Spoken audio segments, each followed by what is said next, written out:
কোন ব্র্যান্ড খাও মামা? ভিভ্রান। যেখানে ভিভ্রান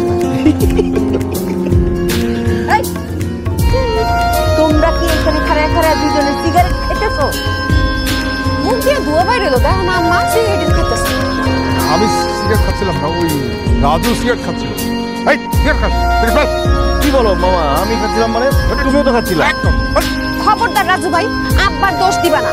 মা, আব্বাই না রাজু ভাই সিগারেট খাইতেছে। আর তোমার আব্বা কি মোমবাতি টানতেছিল? হ্যাঁ, মামা ভাই না একসাথে খাড়া সিগারেট টানতেছে, লজ্জা শরম বলতে কিচ্ছু নাই। রাজু, আমি তোমার আম্মার কাছে নালিশ দিতে